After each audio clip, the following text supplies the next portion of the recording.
77 දී තවත් මෙහාට එනවා 77 බැසිල් රාජපක්ෂ මහත්තයාට තිබිලා තියෙන මෝටර් සයිකලය. මේවා මම කියන්නේ මේ හුඟ දෙනෙක් දන්නේ නැති කතා මේවා. මේවා දාන්න ඔය මාධ්‍යවල දාන්න මේවා. මෝටර් සයිකලයක් තිබිලා තියෙන්නේ. නෝනාව උදේට උසාවියට ගිහින් ඇරලා යාළුවෙකුගේ ගෙදර ඉඳලා උසාවියට නම් නෝනත් එක්ක ආපහු මෝටර් සයිකලෙන් ගෙදර යනවා. ඊට පස්සේ ආ එක්සත් ජාතික පක්ෂයට ගිහිල්ලා ගාමිණිසා නායකත් එක්කලා මහවැලි රස්සාව දීලා ගාමිණිසා නායක ඊට පස්සේ ආගේ සම්බන්ධීකරණ ලේකම් කෙනෙක් බවට පත් වෙනවා. 94 දී චන්ද්‍රිකා නෝන ලුණු සංස්ථාවේ සභාපති කෙනෙක්. ඒ වෙලාවෙදී ලංකාවෙන් ලුණු යවනවා අප්‍රිකානු රටවල් වලට අපනයනය කරනවා. අවුරුදු 4ක් ගියාට පස්සේ මහ බැංකුව වාර්තාවල බලන්න ලංකාවට ලුණු ගෙන්නනවා පිටරටින්. ලුණු සංස්ථාව වැහෙනවා. ඒ කියන්නේ වැහෙනවා කියන්නේ. හැබැයි බැසිල් රාජපක්ෂ මහත්තයා කෝටිපතියෙක්. ඔන්න දැන් ඔය පරිවර්තනේ. රට දුප්පත් වෙනවා. රට කරන පාලකයෝ පොසත්. තදා බැලීම් හැටියට අපි හිතාමතාම සමහර තැන්වල මේ වයිදී අපි යම් අත්හදා බැලීම් කරනවා. මේවා මෙහෙම යම් ආකාරයකට මේ විදිහට හැසිරුණොත් මොකද අපේ ඉලක්කය ජනාධිපතිතුමා අපිට දීලා තියෙන ඉලක්කය ඇත්තටම මේ සංචාරක ව්‍යාපාරයෙන් නියම ලාභයක් ගන්න නම් ලක්ෂ 20ක් එන්න ඕන. මිලියන 2ක්. කියන්නේ ඒක ආවොත් තමයි ඇත්තටම මේ ගන්න රිස්ක් එකේ ප්‍රයෝජනයක්. මේ ඇත්තටම මේ යුක්‍රේනය අපි තෝරාගැනීමේ නිවැරදි එකම අපිට හොඳම රටකින් ගෙනාවට වැඩක් නැහැ නේ. එතකොට අපිට මේක බලා ගන්න බෑ. නෑ මම කියන්නේ මේ කොවිඩ් සම්බන්ධව කතා කරන විදිහ. කොවිඩ් වලින් හොඳම රට. ඒ කියන්නේ එහෙම රටක් නැහැ ලෝකේ. කොවිඩ් නැති රටකින් ගෙනත් අපිට බලා ගන්න බෑ. ඒ අමුතු ලෙඩක් කොවිඩ්. රටකින් ගෙනත් අපිට බලා ගන්න බෑනේ මේක පැතිරෙනවද කියලා. එයා කියන්නේ මේ ගෙනල්ලා මේ දුප්පත් රටකින් ගෙනල්ලා කොවින් නේ කොවින් ගෙනල්ලා කොයින් වගේ කොවින් ගෙනල්ලා අපිට දාලා බලනවා බෝ වෙනවද කියලා.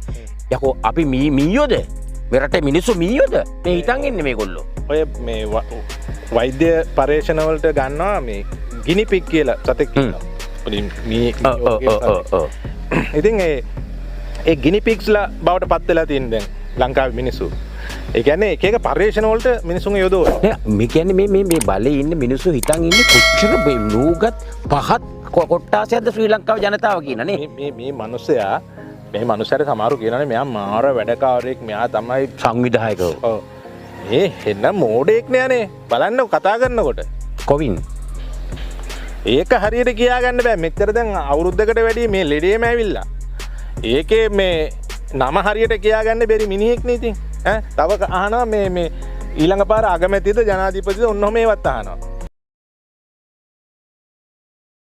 වියගම ප්‍රාදේශ සභාවේ විපක්ෂ නායකවරයා සහ විපක්ෂ මන්ත්‍රීවරුන්ගේ ප්‍රධානත්වයෙන් ඊයේ මාධ්‍ය සාකච්ඡාවක් පැවැත්වුණා. ප්‍රාදේශීය සභාවේ සභාපතිතුමාට ආපදා කළමනාකරන නියෝජ්‍ය අමාත්‍යතුමාට අවශ්‍ය කරන විදිහට තමයි මේක පාලනය කළේ. පහුගිය කාලේ අධිවේගී මාර්ගය හැදුවා. ආපදා කළමනාකරන අමාත්‍යතුමාගේ නායකත්වයෙන් දේශපාලන හෙංචයන්ට බලයක් දීලා වියගම් ප්‍රාදේශීය සභාවේ මන්ත්‍රීවරු කීප දෙනෙක් තමයි සම්පූර්ණයෙන් මේ පසු ව්‍යාපාරය කළේ. අපි කියනවා ආණ්ඩුවට කියනවා වහාම ඉගෙන පරීක්ෂණයක් කරන්න. සමහර මිනිස්සුන්ට මේ ආසනේ ලොරි 50 60 තියෙනවා. මේවා කොහෙන්ද? මේවා සල්ලි කොහෙන්ද? බැසිල් රාජපක්ෂ ඇමතුමා ආර්ථික සංවර්ධන ඇමතුමා. එතුමාට තියෙනවා සියඹලාපේ හන්දියේ නිවසක්. එකම මාපිටිකම තියෙනවා COC වත්ත කියලා වත්තක්. බැසිල් රාජපක්ෂ ආර්ථික සංවර්ධන ඇමතුමා මහා පරිමාණයේ ගයක් හදලා තියෙනවා. මේවා ගැන පරීක්ෂණ කරන්න. අපි ආණ්ඩුවෙන් ඉල්ලීමක් කරන්න මේ ආණ්ඩුව පිළිහෙව්වේ අධිකරු මෛත්‍රීපාල සිරිසේන මැතිතුමාගේ ආණ්ඩුව පිළිහෙව්වේ මේ රටේ ජනතාව විශාල බලාපොරොත්තු රාශියකින්. මේ වගේ පල් හොරුන්ට අවස්ථාව දෙන්න එපා. කිසිම රැකියාවක් නැති මන්ත්‍රීවරු ආණ්ඩු පක්ෂේ ඉන්නවා. මේ මිනිස්සු තට්ටු දෙකේ තුනේ ගවල් ගහලා තියෙනවා. කැප් රට පාවිච්චි කරනවා. මහා ව්‍යාපාරික ප්‍රජාවක් ලෙස සමාජයේ වැජබෙනවා. මේ අවුරුදු 4-5 පුරාවට මේගොල්ලෝ කොහොමද මෙමෙරි දෙවන්ත මුදලක් ආයෝජනය කරන්න කියන දේ හොයන්න ඕනේ. අධිවේගී මාර්ගය හරහා ඊටම කූට ලෙස මුදල් ලැබුවා. රාජ්‍ය බලය නිසා මේවා නිසියාකාරව පරීක්ෂණ පැවැත්වුවේ නැහැ. ඒ කියන්නේ පරීක්ෂණ පවත්වන්න. මර බලය, දූෂණය, භීෂණය, මිනිසුන්ට ගැහිම්, මංකොල්ල කෑම් මේවා නිරන්තරව සිදු වුණා. අපේ යහ පාලනයක් කියලා ගෙනාවු මෛත්‍රීපාල සිරිසේන මැතිතුමාගේ ආණ්ඩුව හරහා මේ සඳහා ක්‍රියාමාර්ගයක් ගනු ඇතයි අපි විශ්වාස කරනවා. බියගම ප්‍රාදේශ සභාව වශයෙන් කරුණා කරලා ගරු සභාපතිතුමා ඉල්ලා සිටින්නේ වහාම මේ කුණු කඳු ටික ඉවත් කළ යුතුයි. ට්‍රැක්ටර් ගණනාවක් තියෙනවා, සියලුම සම්පත් තියෙනවා. ඇයි මේ කුණු ටික අදින්නේ නැත්තේ? ඒ අයට ඡන්දේ කරන්න පුළුවන් වුණා නම් වාහන 100 ගණනක් දාලා රාජ්‍ය ආයතන වලින් රාජ්‍ය බලය සම්පූර්ණම අරගෙන ඒගොල්ලන්ට මැතිවරණය කරන්න පුළුවන් වුණා නම් ඇයි මේ කුණු පත්‍රය විසඳුමක් දෙන්නේ නැත්තේ? අපේ ජනතාව බේගමන ජනතාවට පුදුම විදිහේ හිරිහැර කළා. අද මම හිතන්නේ අත්අඩංගුවට අරගත්තා මේ ප්‍රබල ඇමති නියෝජ්‍ය ඇමතිවරයා සහ බේගම පාදිත සභාවේ මන්ත්‍රීවරයා මෙවැනි දේවල් මේගොල්ලෝ රැ එළිනකම් කළා. අපි එයාට කියනවා අද ඉඳලා මේ යහපාලනය තුල මේ රට තුල යමක් කරන්න ඕන නම් මේ ජනතාවත් එක්ක එකතු වෙලා වැඩ කරන්න කියලා අපි එයාට කියනවා.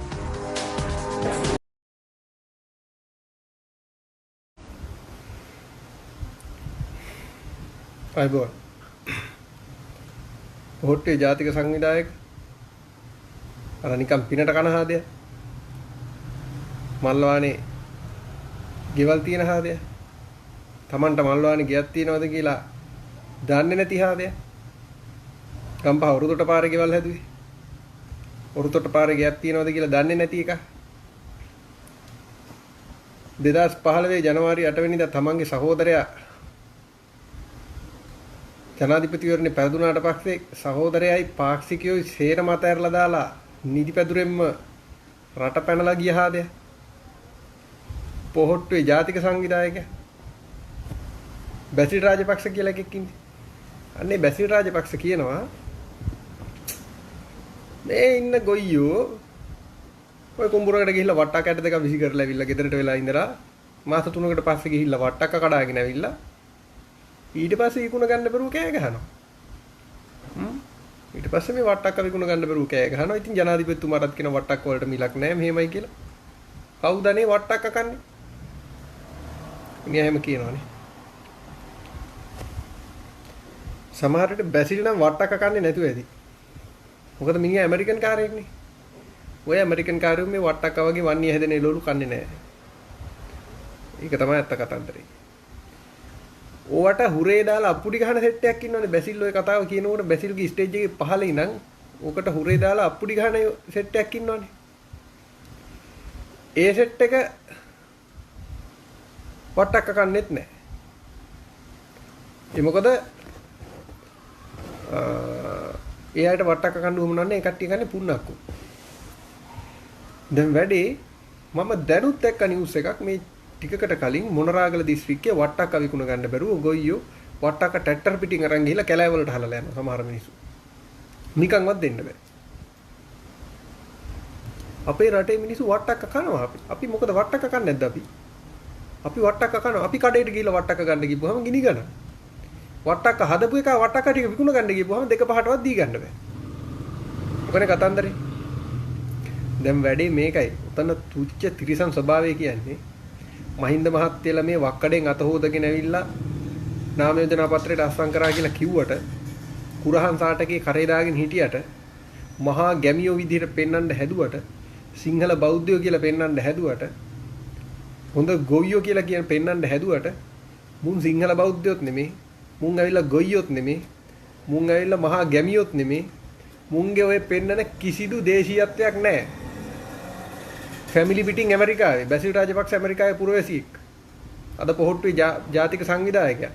ඊළඟට ජාතික ලැයිස්තුවෙන් ආණ්ඩුවේ ඇමතිකමක් ගන්න බලාගෙන ඉන්නේ. රටේ මූල්‍ය පාලන බලය දැන් තියෙන බැසිල්ගේ ඇතේ. හැබැයි අදටත් බැසිල් ඇමරිකාවේ පුරවැසි භාවය අතහැරලා නැහැ. අදත් බැසිල් ඇමරිකාවේ පුරවැසියෙක්. රටට කොයි වෙලේ හරි කෙලවුණොත් බැසිල් ඇමරිකාවට පණී. ඌට වට්ටක්ක කන්න දුන්නේ නැහැ. වට්ටක්ක කන්න ඕන නම් ඔය ඇරිසෝනා දිහා කොහේ හරි හැදෙන වට්ටක්කයක් අරගෙන කයි මිනිහා. ප්‍රශ්නයක් නැහැ.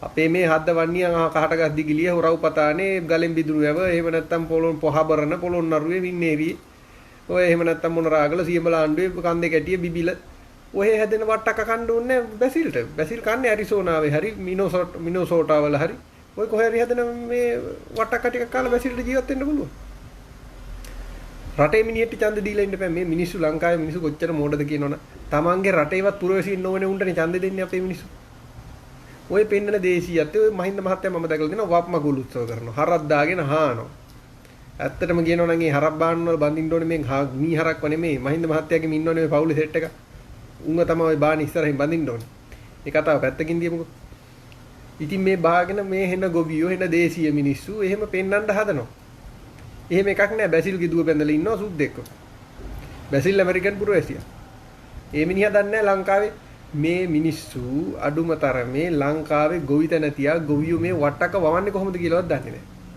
නැහැ. මේ හින දේශීයත්වයේ කුරහන් සාටකේ කරේ දාගෙන ජාතික ඇඳුම ඇඳගෙන ඇවිල්ලා ස්ටේජ් වල කයිය ගැහුවට ඔයක්කු ස්ටේජ් එකට නගින්න විතරයි ජාතික ඇඳුම අඳින්නේ. කුරහන් සාටකේ කරේ දාගෙන හිටියට කුරක්කම් වැවෙන්න කොච්චර කාලයක් යනවද? කුරක්කම් වැවෙන්නේ කොහොමද කියා කුරක්කම් ගහක්වත් දැකලා නැහැ. කුරක්කම් පැලයක්වත් දැකපු නැති උන් තමයි කුරහන් සාටකේ කරේ දාගෙන ඉන්නේ. ඒක තමයි ඇත්ත කතන්දරේ.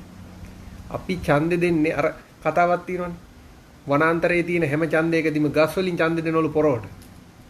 ගස් විසින් පොරවට ඡන්දෙ දෙනවා වනාන්තරයේ තියෙන හැම ඡන්දෙකම. ඇයි හේතුව මොකක්ද? ගස් වලින් පොරවට ඡන්දෙ දෙන්නේ පොරවේ ලීමිටක් තියෙන හින්දා. ඉතින් ගස් හිතනවා ලීමිටක් තියෙනවනේ මූත් අපේ එකෙක් කියලා. හැබැයි ගස් දන්නේ නැහැ පොරව මූ අපිව කපනවා කියලා. මූ තමයි අපිව කපන්නේ කියලා. ලීමිටට රැවටිලා ගස් වලින් ඡන්දෙ දෙනවා පොරවට. ඒ වගේ තමයි අපිත් මේ රාජපක්ෂලාට ඡන්දෙ දෙන්නේ මිනිස්සු මාර විදියට රැවටිලා ඉන්නේ. රැවටිච්ච මිනිස්සු. සිංහලයෝ කියනවා, බෞද්ධයෝ කියනවා, ගොවියෝ කියනවා, ගැමියෝ කියනවා. මේ හැමදේම මාකට් කරනවනේ මෙයාලා.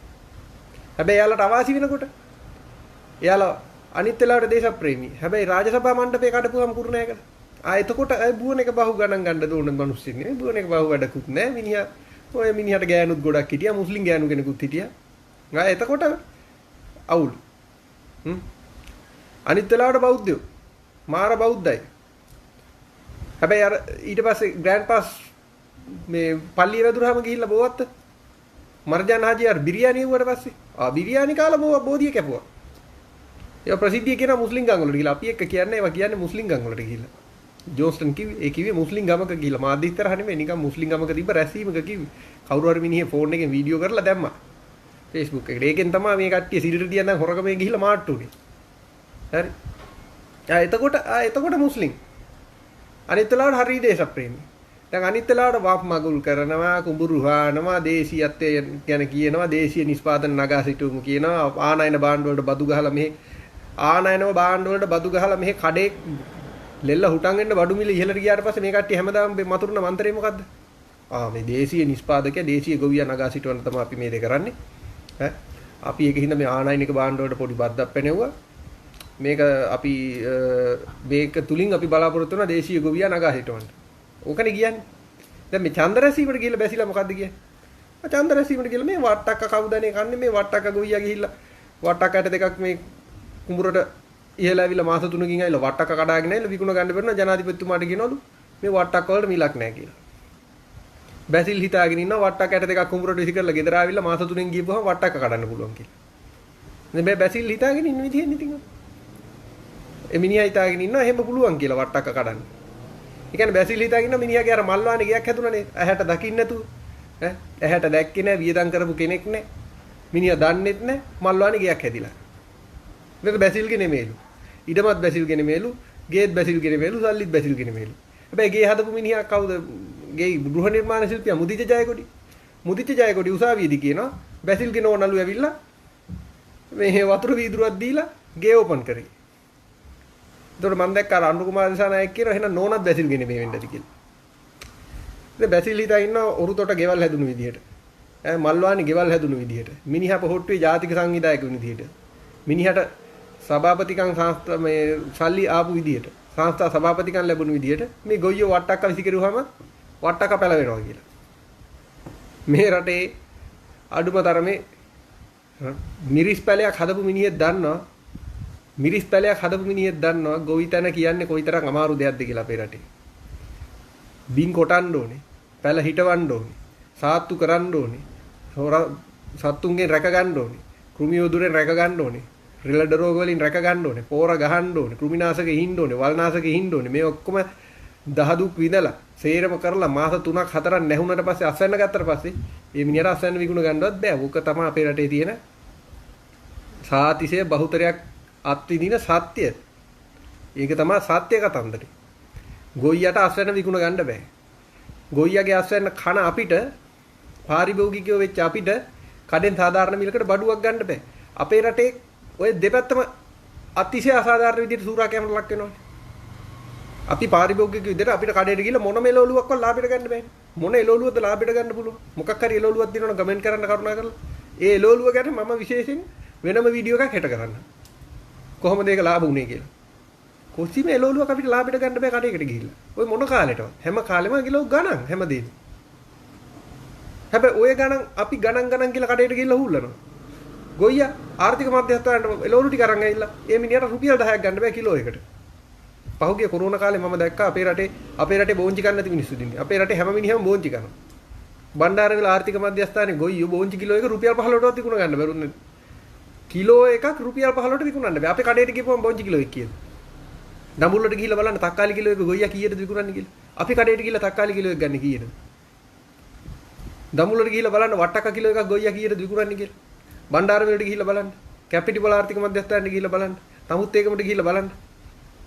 කීයටද විකුණන්නේ කියලා. අපි කඩේට ගිහිල්ලා වට්ටක්ක කිලෝ එකක් ගන්න කියන්නේ. බැසිල් හිතාගෙන ඉන්න යට දෙකක් විසි කරුවාම බැසිල් ගැට දෙක තමයි විසි කරන්න වෙන්නේ. එහෙම නිකන් පැලවෙන්න. මොකද බැසිල් කියන්නේ හැමදේම නිකන්නේ පැලවෙලා තියෙන්නේ. එහෙනම් මිනිහගේ යට දෙකක් විසි කරුවාම එහෙම නිකන් පැලවේ. එහෙම අපේ මේ වට්ටක් යට විසි කරුවට එහෙම පැලවෙනවද වට්ටක්ක කියන්නේ. වට්ටක්ක තිය මොන මෙලොලුවක්වත් එහෙම පැලවේ කහමිලියා වගේ දෙයක් නෑ. එහෙම පැලවේ තනකොළ වගේ දෙයක් නෑ. ඉලුක් මාන කැප්පෙටිය ආන් ඒ වගේ වනම් එහෙම පැලවෙනවා. නිකන් ඔය ගිහිල්ලා විසි කරුවාම ඔහේ ආයෙට පැලවෙනවා. ඒ වගේ જાතියව කනවා ඒ බැසිල්ලට ඡන්ද දෙන જાතිය බඩු. බැසිල්ලට ඡන්ද දෙන જાතිය බඩු ටිකක් ඉන්නවනේ. ඒ જાතියේ බඩු වලට නම් අර මාන ඉලු කැප්පෙටිය ඒ වගේ ඒවා කන්න පුළුවන්. ඉතින් වට්ටක්ක වගේ අපි කන જાතිය බඩු එහෙම දෙන්නේ නැහැ. මේ රට හැමදැනම අපිට ඕන විදිහට විසි කරලා එහෙම පැල කරන්න පුළුවන් පැල ඇති නෙමෙයි. ඉතින් මේ බැසිල්ලා හිතාගෙන ඉන්නවා ඔය විදිහට මේ එයාලට ගෙවල් ඇදුණු විදිහට අපිට වට්ටක්ක හම්බ වෙනවා කියලා. වට්ටක්ක වල අස්වැන්න හම්බ වෙනවා කියලා. ඉතින් රටේ මිනිස්සු මේවා තේරුම් ගන්න ඕනේ. මේ මිනිස්සු මේ කොයි ආකාරයකට කොයි જાතියේ තක්කඩි දේශපාලනයක්ද මේ යකු මේ කරන්නේ කියලා. මෙච්චර ඡන්ද කටක් තියාගෙන මුන් මේ විදිහට හැසිරෙනවා නම් ඡන්දේ ගත්තට පස්සේ ඉතුරු අවුරුදු 5 අපිට මොකවත් නැහැ මේ රටේ වසන්නවත් හම්බෙන්නේ නැහැ. ඡන්දේ කටේ තියාගෙන මේ විදිහට මෙච්චර බඩු මිලක් තියලා දාලා මිනිස්සුන්වත් පීඩාවටපත් කරලා ලයිට් බිලටත් කෙලලා වතුර බිලටත් කෙලලා මේ සේරටම කෙලලා අන්තිම රුපියල දක්වා බොටුව මිරිකලා ගන්න ගමන් රජ සේවකයාට OT එක ගෙවන්නෙත් නැහැලු පඩිය වෙලාවට ගෙවන්නෙත් නැත්තම් ඒවත් නැත්තම් පොදු ප්‍රවාහන සේවෙත් මිනිසුන්ගේ පැක් කරලා සැමන් පැක් කරලා වගේ මේ කොවිඩ් ඇස්සේ යවනවා නම් ඒ ඔක්කොම අතැසි මුන් ස්ටේජ් වල නැගලා මේ වගේ මුග්ධ තක්කඩි කතා කියලා මේ රටේ මිනිස්සුන්ව නිකන් පාච්චල් කරලා සමච්චල් කරලා පහත් කරලා කතා කරනවා නම් මේ ඡන්දයක් තියෙන ASCIIත් ඡන්දෙන් පස්සේ බලය ගත්තොත් එහෙම මුන් හැසිරෙන විදිය අපිට අනුමාන කරන්නවත් බෑ. අනුමාන කරලවත් අපිට කියන්න බෑ. මෙයකු කොහොම හැසිරෙයිද කියලා. පවුලේම හතක් පාර්ලිමේන්තුවට එන්න ඉන්නවා ලේසි නෑ. චමල් රාජපක්ෂ, මහින්ද රාජපක්ෂ, නාමල් රාජපක්ෂ, බැසිල් රාජපක්ෂ, ශෂීන්ද්‍ර රාජපක්ෂ, ඊට පස්සේ නංගිගේ පුතෙක් ඉන්නවා අර කවුද? නිපුණ හාදෙක් ඉන්නවා මාතරින් ඉල්ලනවා. 225න් 7ක්ම රාජපක්ෂලා වෙන්න යන්නේ. රටේ ජනාධිපතිවරයාත් එක්ක, විධායකයාත් එක්ක, ව්‍යවස්ථාපකයාගේ ඉන්න 225නුත් 7ක් රාජපක්ෂ. උන් ඔක්කොම රාජපක්ෂ. අපි නිකන් ගිහිල්ලා කුඹුරට ඇට විසි කරලා ඇවිල්ලා ඒ කියන්නේ රාජපක්ෂලා පාර්ලිමේන්තුවේ ඇවිල්ලා රටේ නායකත්වයටපත් වෙන විදිහට උන් හිතන් ඉන්න වට්ටක්කත් පැලවෙනවා කියලා. මෙහෙමනේ හිතාගෙන ඉන්නේ. ඒ විදිහට වට්ටක්ක පැලවෙන්නේ නැහැ. වට්ටක්ක පැල කරගන්න හරි මහන්සි වෙන්න ඕනේ. අමාරුයි. පෝර ගහන්න ඕනේ, බින් කොටන්න ඕනේ. රැක බලා ගන්න ඕනේ. කුමින්ගෙන් රැක බලා ගන්න ඕනේ, අලින්ගෙන් බලා ගන්න ඕනේ, වෙන වෙන සත්තුන්ගෙන් බලා ගන්න ඕනේ, ගොළු බෙල්ලොන්ගෙන් රැක බලා ගන්න ඕනේ. මේ ඔක්කොම කරලා තමයි වට්ටක්ක ගෙඩියක් ගහක හදා ගන්න පුළුවන්. ඊට පස්සේ ඕක කඩලා ලොරි වලට පටවලා පොලට ගේන්න ඕනේ. ආර්ථික මධ්‍යස්ථානට ගේන්න ඕනේ. හෙට්ටු කරලා විකුණන්න ඕනේ. 2-5ට විකුණන්න ඕනේ. හරිද? මං කියන්නේ මේ රටේ අපේ රටේ තියෙන අවාසනාවට අර මොනරාගල දිස්ත්‍රික්කේ මම දැක්ක රැස්වීම් වල පොදු ජන පෙරමුණේ රැස්වීම් වල මහ විශාල සෙනගක් මේ කොවිඩ් තත්ත්වය සලකන්නේ නැතුව මිනිස්සු 1000 2000 3000 4000 පිට්ටනි පුරවලා අනිත් දේශපාලන පක්ෂ වල ඩිටර්නේ කොවිඩ් නීති තියෙන්නේ ඒක හොට්ටුවට ඒවා දාලා නැහැ. යාළ මොනරාගල දිස්ත්‍රික්කේ මම දැක්ක මේ පිට්ටනි පිරෙන්න සෙනග. ඉතින් ස්ටේජ් වල ඉඳගෙන රාජපක්ෂ මහත්තුරු ඇවිල්ලා ඉතුරු වෙ ඉන්න හිංචයියෝ ටිකත් ස්ටේජ් වල ඉඳන් කයිවරු ගහනවා. ස්ටේජ් එක පල්ලෙහා ඉන්න මිනිස්සු ජය වේවා කියලා ගහනවා, පුඩි ගහනවා, හුරේ ගහනවා, හුරේ තියනවා, විසිල් ගහනවා. එක කෙලියයි. ඔය ස්ටේජ් පල්ලෙහා ඉන්න මිනිස්සු කවුද? මොණරාගල දිස්ත්‍රික්කේ මිනිස්සුනේ. මොණරාගල දිස්ත්‍රික්කේ මිනිස්සු කියන්නේ කවුද? ඔය තමයි වට්ටක්ක ගොයියෝ. මොණරාගල දිස්ත්‍රික්කේ. මොණරාගල දිස්ත්‍රික්කේ නෑනේ මේ වොක්ස්වැගන් කාර් ෆැක්ටරි නෑනේ. ඒතර මොන්රාගල දිස්ත්‍රික්කේ මර්සිඩීස් බෙන්ස් ෆැක්ටරියක් නැහැ නේ කොහෙවත්. කාර්මික දිස්ත්‍රික්කයක් නෙවෙයි කෘෂි කාර්මික දිස්ත්‍රික්කයක් නේ. හොඳ වට්ටක් අවවන මිනිස්සු, බටු අවවන මිනිස්සු, බණ්ඩක් අවවන මිනිස්සු, ඔය මිනිස්සු වීවවන මිනිස්සු, තලමෙනේරි කුරහම් වවන මිනිස්සු ඔය කට්ටිය තමයි මොන්රාගල ඉන්නේ. දැන් ඔය ඉන්නේ ගොයියෝ. ස්ටේජ් එක පල්ලෙහා ඉඳන් අප්පුඩි ගාලා හුරේ තිබ්බේ ගොයියෝ. අර ස්ටේජ් එකේ ඉඳන් බයිලා ගැහුවේ. ඕ වට්ටක් ඇට දෙක විසිකරුවාම කුඹරට ගිහිල්ලා මාස 3න් අස්වැන්න ගන්න පුළුවන් කියලා හිතන ජාතිය රාජපක්ෂලා ටික තමයි ස්ටේජ් එකේ ඉන්නේ. හරිද? හැබැයි වැඩේ කරුමේ කියන්නේ මේ රටේ අර නැහිලා අස්වැන්න අරගෙන පොළට ගිහිල්ලා දෙක පහට විකුණලා ගෙදර ගිහිල්ලා බඩෙන් භාගයක් කාලා බඩගින්න ඉන්න ගොයියෝ ටික ඡන්දේ දවසට ගිහිල්ලා ඡන්දේ දෙනවා. ඇට දෙකක් විසි කරලා ආපුවාම මාස 3න් අස්වැන්න ගන්න පුළුවන් කියලා හිතන් ඉන්න ජාතියේ මුග්ධ අමන තිරිසන් තක් අඩින්ට. ඔක තමයි අපේ රටේ තියෙන අවාසනාව. අනිත් අවාසනාව තමයි මේ අපි කියන දේවල් බැසිල්ලා දාපු කියපු වීඩියෝව බලන්න මොනරාගල මිනිසුන්ට Facebook නැහැ. මොනරාගල ඔය තියා ලංකාවේ ගොයියෝ බහුතරයකට Facebook එකක් නැහැ. මේ මිනිස්සු මේ සමාජ මාධ්‍ය භාවිතා කරන්නේ නැහැ. ඔය බැසිල් කියපු කතාව මේ මිනිස්සු දන්නේ නැහැ. මේ මම කියන කතාවත් මේ මිනිසුන්ට සම්ප්‍රේෂණය වෙන්නේ නැහැ. ඒ මිනිසුන්ට සම්ප්‍රේෂණය වෙන්නේ ගමේ පොහොට්ටුවේ සංවිධායකයි ඔය කට්ටිය ඇවිල්ලා ගෙන බහන බයිලයි අර ඡන්දේ දවසට කලින් ඔය තියෙන රැස්වීම් වල ඔය බැසිල්ලම ගිහිල්ලා කියන කතන්දර ටිකයි. බැසිල් කවදාම මොනරාගලටවත් අඬාදපුරටවත් ගිහිල්ලා ඔය ඇට දෙකේ කතාව කියන්නේ නැහැ නේ. බැසිල් ඔය ඇට දෙකේ කතාව කිව්වේ ගාල්ලේදී. ගාල්ලේ වට්ටක වවන්නේ නැහැ නේ. ගාල්ලට ගිහිල්ලා ඒ කතාව කියනවා. මොනරාගලට ගිහිල්ලා වෙන කතාවක් කියනවා. අඬාදපුරට ගිහිල්ලා තව කතාවක් කියනවා. පොළොන්නරුවට ගිහින් තව කතාවක් කියනවා. මුංගේ තක්කඩි කතා මොනරාගල අනුරාධපුරේ පොළොන්නරුවේ හබර්න වැලි මින්නේරියේ ඔය ගොයියන්ට Facebook තිබ්බනම් මම කියනවා රටෙන් භාගයක්වත් තවදුරටත් හැදෙනවා. එහෙනම් ඔය ස්ටේජ් පල්ලෙහා ඉඳන් අප්පුඩි ගහන මිනිස්සුන්ගෙන් භාගයක්වත් තව අඩුයි. අපිටත් වගකීමක් තියෙනවා Facebook තියෙන මිනිස්සු විදිහට. Facebook එකක් නැති මිනිහෙක් එක මිනිහෙක්වත් දැනුවත් කරන්න අඩුම තරම. අඩුම තරම එක මිනිහෙක්වත් අපිට පුළුවන් විදිහට මේ කතාව අහන එක මිනිස්සෙක් තව එක මිනිහෙක්ව දැනුවත් කරන්න උත්සාහ කරනවා නම් මේ සමාජයේ මේ තියෙන රැවටීමෙන් අපිට මුදව ගන්න පුළුවන්. මේ තක්කඩි රැවටීම් වල මිනිස්සු මුදව ගන්න ඕනේ. බැසිල්ලට අප්පුඩි ගහලා අන්තිමට කතිර ගහන්නේ බැසිල්ලා විසින්ම පාච්චලයට ලක් කරන ගොයියෝ. ඒකයි දුකම කාරණේ. ඒක තමයි දුකට කාරණේ. ඇට දෙකක් විසි කරලා මාස 3න් අස්වැන්න ගන්න බැසිල් හිතාගෙන ඉන්නවනම් මල්වානේ ගෙවල් වගේ කියලා වට්ටක්ක. මේ රටේ වට්ටක්ක කන එක මිනිහෙක්වත් ඔය මගුල් වලට ඡන්ද දෙන්න වටින්නේ නැහැ. ඔය පොහොට්ටුවට ඡන්ද දෙන්න වටින්නේ නැහැ. වට්ටක්ක නැතු ඉලුක් හරි මාන හරි කන මිනිහෙක් ඉන්නවනම් අන්න ඒ මිනිස්සු පොහොට්ටුවට ඡන්ද දුන්නට කිසි ප්‍රශ්නකුත් නැහැ.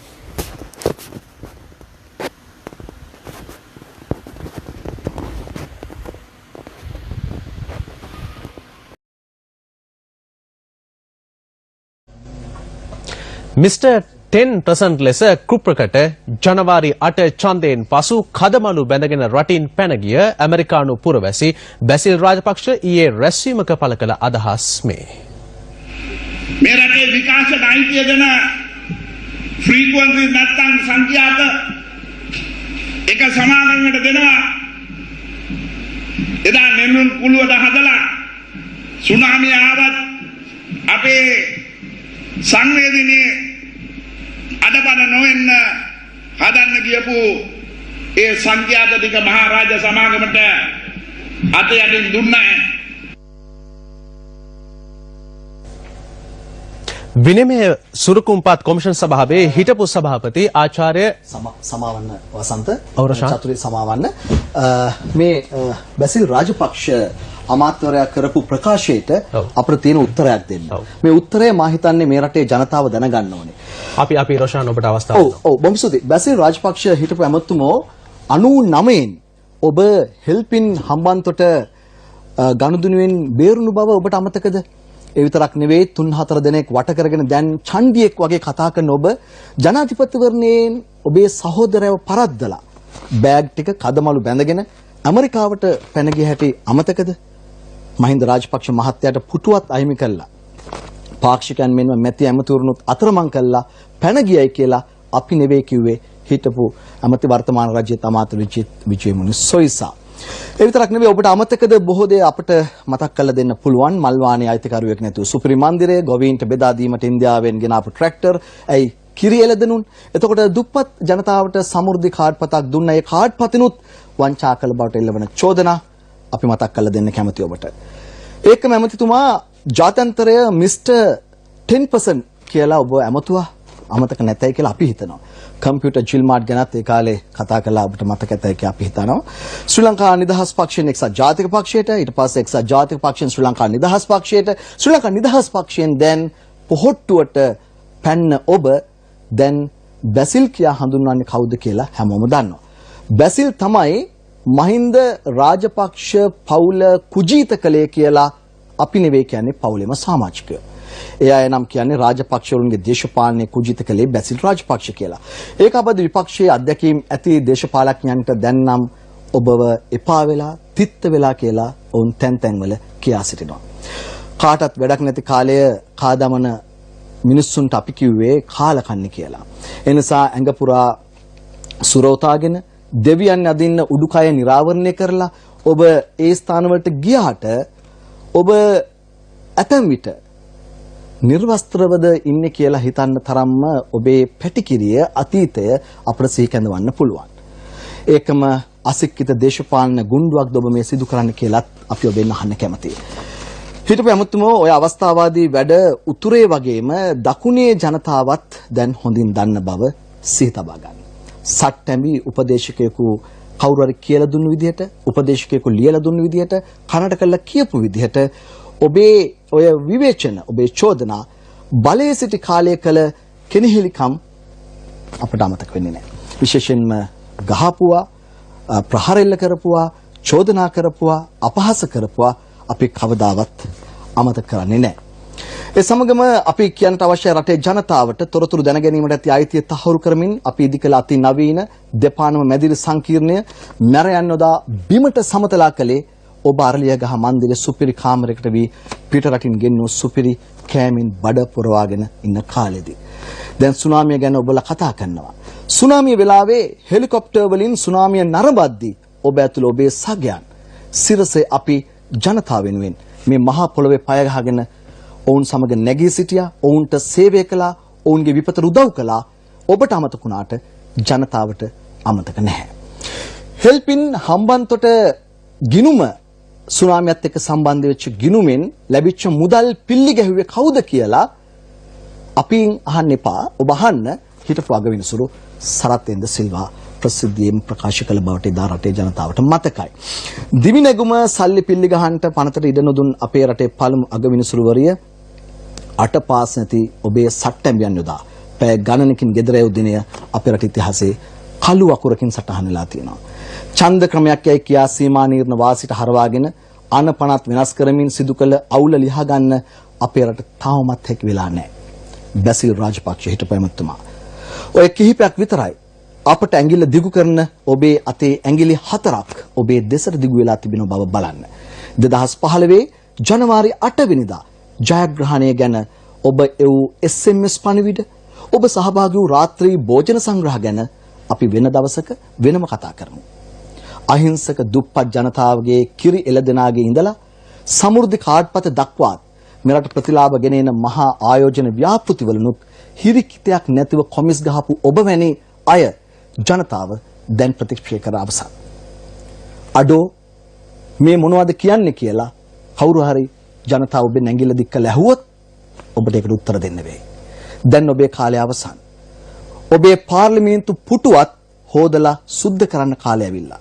ජනතාව යලිත් ඔබ වෙලවා දමන්නට පෙර රටට පවු නොදී ඔබේ රටවන ඇමරිකාවට ආපහු යන්න. තමන්ගේ තරම දැන් ඉදිමිය යුතු බව, තමන්ගේ තරමටම ඔබ ඉදිමිය යුතු බව අපි ඔබට අවසන් වශයෙන් වහම කාරුණිකව දැනුම් දෙනවා. මම ස්තුති වසන්ත. චතුර් ස්තුති. ඔබතුමා මේ ඔබතුමාගේ ඇමරිකානු පුරවැසිභාවය අතාරින්න සූදානම් නැහැ කියනවා. මම සූදානම් නැහැ. ඒක මං කියන පැහැදිලිව. ඇයි ඒක ඔබ ශ්‍රී ලාංකිකයෙක් විදිහට මගේ දරුවෝ ඉන්නේ, මගේ නෝනා ඉන්නේ. මං ඉතින් මම ඒක හංගන්න දෙයක් නැහැ. මම ප්‍රතිකාර සාධක බලකාය විදිහට ඔබ විශ්වාස කරනවද බැසිල් රාජපක්ෂට ලංකාවේ අනාගතයේ ජනාධිපති වෙන්න උනත් පුළුවන් කියලා? මම කැමතියි බැසිල් රාජපක්ෂ කවදා හරි මේ රටේ ජනාධිපති වෙනවට. හේතුව? ඔහු හිතන විදිහ සම්බන්ධ මට අවබෝධයක් තියෙනවා. සමහර තැන් සාම්ප්‍රදායික නැහැ. ඒ වගේම අලුත් චින්තනයක් ඔහු ළඟ තියෙනවා. ඔහු වැඩ කරනවා. ඒ වගේම ඔහු අනේකා වෙනුවෙන් කරන මානුෂීය මැදිහත් වීම ඔහු කවදාවත් මාකට් කරන්න ගියේ නැහැ. ඒකයි ඕ පිළිබඳ නිවැරදි තේරුම් ගැනීමක් සමාජයේ නැත්te කියන තැන මං ඉන්නේ. ඔබ විශ්වාස කරන්න 2015න් පස්සේ විවිධ අභූත චෝදනා මත හිර යන්න සිද්ධ වෙච්ච උසාවි ගානේ ලගින්න වෙච්ච හැම මිනිස්සෙකුටම බැසිල් මහත්තයා පෞද්ගලිකව මැදිහත් වෙලා උදව් කළා. කවුරුත් ඒ උදව් ගත්තේවත් ඒ ගැන කතා කරේ නැහැ. ඔහුට ඒ ගැන තව කෙනෙකුට කියන්න තරම් උනන්දුවකුත් නැහැ. දැන් මම දන්නවා ඕනෑම අවස්ථාවකදී කෙනෙක් පළවෙනි ඇමතුම ලබා දුන්න සැනින්ම ඔහු ඒක කරනවා. සමහර විටක ඊටාම කෙටි කාලයකින් උත්තරයක් දෙනවා. හැබැයි ඒ ගැන ඔහු තව කෙනෙක් එක්ක කතා කරන්නවත් යන්නේ නැහැ. ඔහුගේ මනුස්සකම සාම සමාජයේ එළියට අවිල්ලා නැහැ. හැබැයි ඔහුගේ තියෙන කළමනාකරණ ඥානය සහ සංවිධාන ශක්තිය පිළිබඳ සමාජය දන්නවා. දන්න නිසා තමයි ඒ ගැන හොඳ කියන්නේත්. ඒක දන්න නිසා තමයි ඔහුට පහර දෙන්නේ. හරි ඔබ මාධ්‍ය පොදු ජන පෙරමුණ බලයට පැත්වීමේදී මුල ඉඳලම පොහොට්ටුව පටන් ගන්න මුල්ම කාලේ ඉඳලම බැසිසත් එක්කත් කවුද මේ දේශපාලන നാයකයා? බැසිල් රාජපක්ෂ මහත්මයා. බැසිල්ස නිසාම මම මහරජා ආයතනයේ channel නාලිකා ප්‍රධානී මේ සියලු දේවල් අතට දාලා ඉන්නේ. ඒකෙන් මම කියන්නේ නැහැ මට හෙට පාර්ලිමේන්තුව යන්න ඕන මට ඡන්ද ඉල්ලන්න ඕන කියලා. මේ රට විනාශ වෙමින් පවතිනකොට මම සල්ලිත් එක්ක වැඩිපුර කතා බහ කරන මිනිසෙක් නිසා ආර්ථික වශයෙන් මේ රට ගොඩ ගන්න නම් ආර්ථික දැක්මක් තියෙන නායකයෙක් මේ රට අවශ්‍ය වෙලා තිබ්බා. අපි මහින්ද රාජපක්ෂ යුගයේදී අපි දැක්ක රට බේර ගන්න රටේ තියෙන සම්පත් ටික පරිස්සම් කරමින් රට බේර ගන්න මහින්ද රාජපක්ෂ ඇතුළු කණ්ඩායමට හැකියාව ලැබුණා. ඒතකොට එතුමට අපි ඉස්සනම ආචාර කරන මේ රට බේරගත්තු එකට. ගෝඨාභය රාජපක්ෂ කියන රට ආරක්ෂා කරන්න ඉන්න හොඳම චරිතය. ඉතින් දැන් වර්තමානයේ අපිට ඒක පේන්න තියෙනවා යුද්ධෙන් විතරක් නෙවෙයි වෙන යම් කාරණාවලින් උනත් මේ රට ආරක්ෂා කරගන්න සෞඛ්‍යමය පැත්තෙන් එතුමට හැකියාව ලැබිලා තියෙනවා. උඹ වගේ ගොන් හරකෙක් යකෝ මෝඩ මූසලේ